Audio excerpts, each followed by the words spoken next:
Good afternoon, everyone. So, out here smoking this little old K Woody. Got some 3 cherry blend in it. It's a bulk blend I got at Franklin Cigar in Nashville. I can't remember who makes it, but it's not bad. It was one of the milder cherry blends that was out there.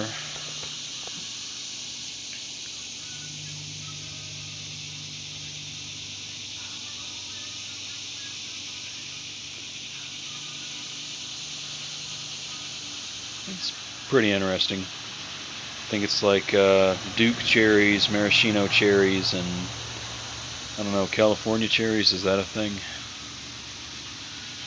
I don't know. Anyway, it's not bad. Eventually, everything, like all flavored tobacco, ends up tasting like vanilla to me anyway. But whatever.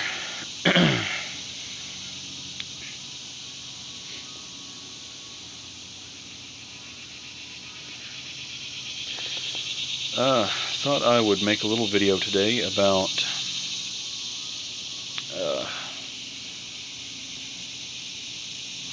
about the topic of consequence.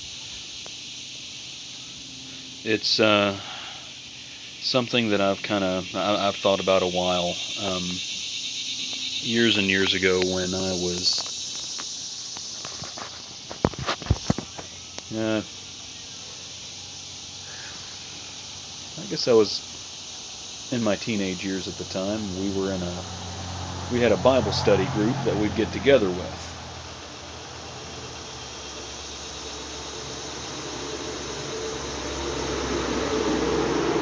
And one of the things that we talked about was the nature of God's will.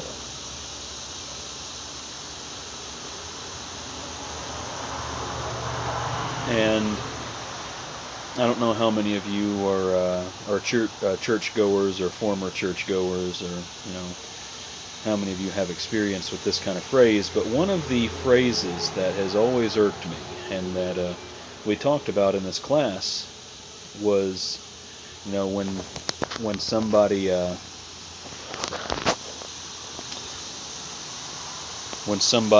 passes away at the funeral. You've always got those I guess those well-intentioned but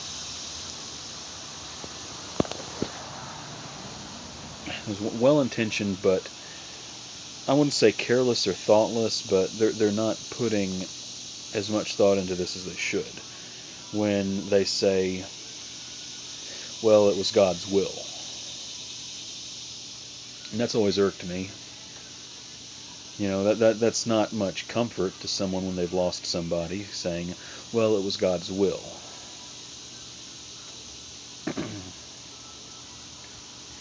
I really don't think there's a whole lot that you can say to somebody when they're going through that sense of loss. Because even saying, well, they're in a better place, it's still not much comfort. I mean, it's nice to think that they're no longer suffering, that they're in a place of happiness, but it you're still sad to see them go. But anyway, the particular thing I want to talk about is the idea of it's God's will. And here's the thing, I don't really think that, and like this may take a little bit of explaining, and I might not do it all that well. Give me just a sec.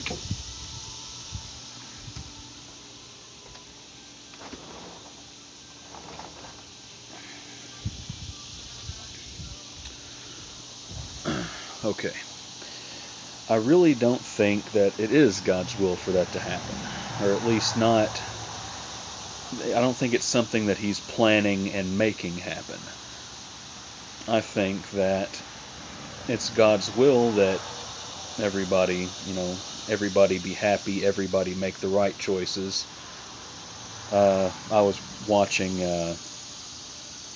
another one of the Padres videos, Holy Smokin' Padre, uh, where he talks about free will and the idea that free will leads you to deeper freedom. Making good choices, leads you to a more fulfilling, happier life. And I like that definition of free will. That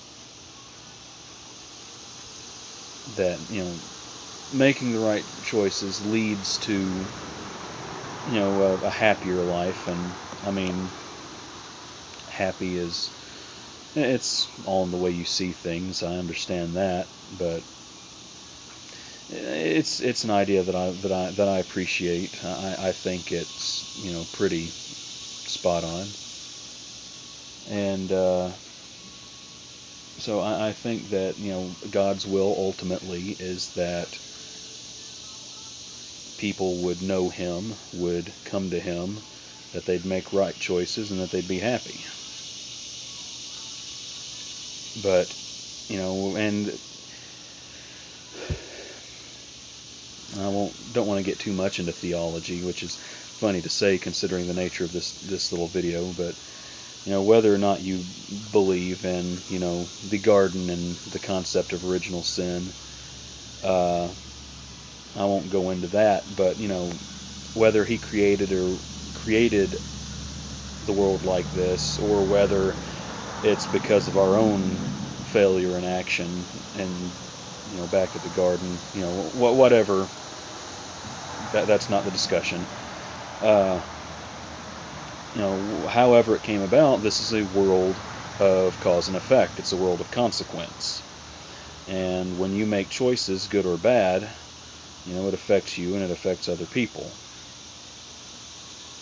So when somebody is untimely, when their life is cut shorter than it should have been, I don't think it's right to say it was God's will, because that's getting too much into predestination, I think, and I don't believe in predestination. I think that God gives us the ability to choose things. That it is our, that for good or ill, the good and bad things that happen to us are more about what we have chosen to do and how the various consequences and effects have laid themselves out. I don't think that He's sitting on a seat of judgment saying, okay, this is going to happen here and that's going to happen there. I think that He lets us face the consequences of our actions, which is why it's so important for us to think and consider what we're doing and to try to make the right decisions. Just a sec.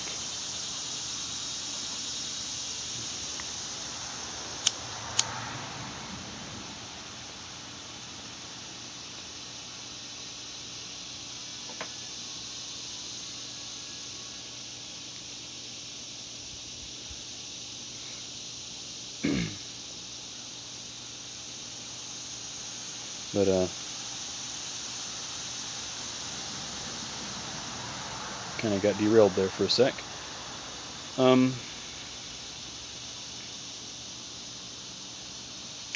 So when people point at, like the tsunami, that this is a very controversial thing that happened. The tsunami went through, I believe it was Southeast Asia, and caused so much havoc, and it was very unfortunate. And you had evangelical people, people who claim to be Christian, standing there and saying, well, this is God's judgment. I think, honestly, my initial reaction is to think, they ought to have some sense knocked into them. I mean, that's a very tacky thing to say, that happened because they were evil or they were wicked and God judged them. That's not right or fair to say.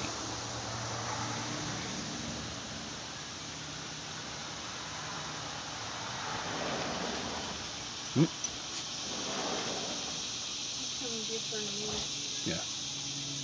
Coming out.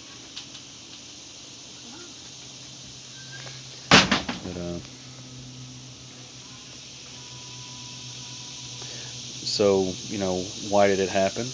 Well, it happened because off sea there was an earthquake. It created a shock wave. The shock wave traveled through the water, and as it reached land, the continental shelf forced it up.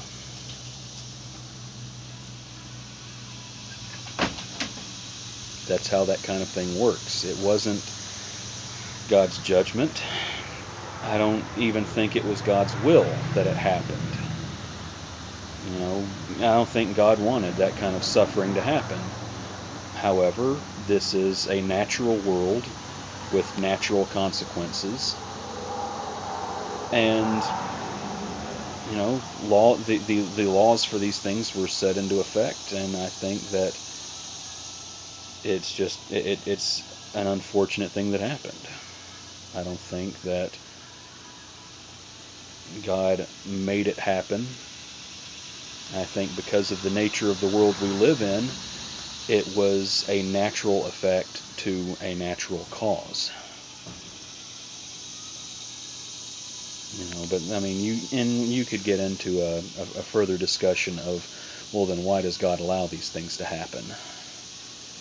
And I just, once again, I have to go back and say, this is a world about choices.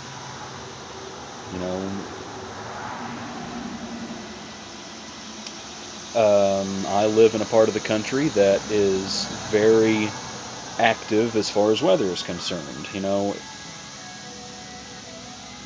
Uh,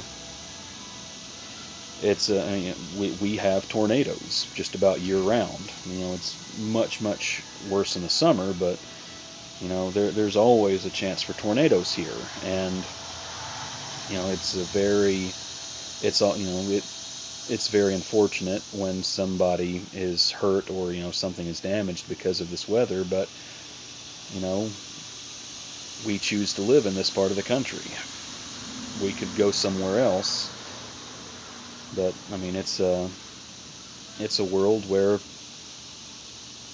things happen and we choose to live with it. Where people on the wet, people in California, living close to the San Andreas Fault, they're choosing to live in that area. People, I mean, I think everything that happens, I think generally what happens to us is a result of our choices and how we decide to interact with this world and with others.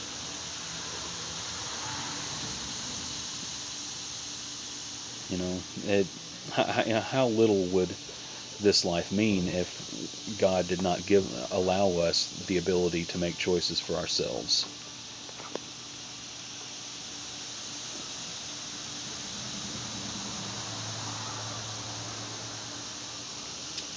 Anyway,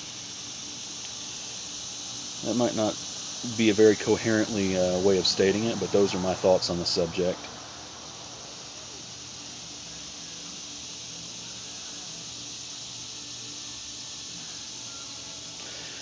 If anybody, if anybody has a different opinion or would like to add something to it, I'd be more than happy to hear what you have to say. But, as for now, I'm going to watch some more of my stupid little science fiction stuff and finish this pipe. Happy trails, and you all take care.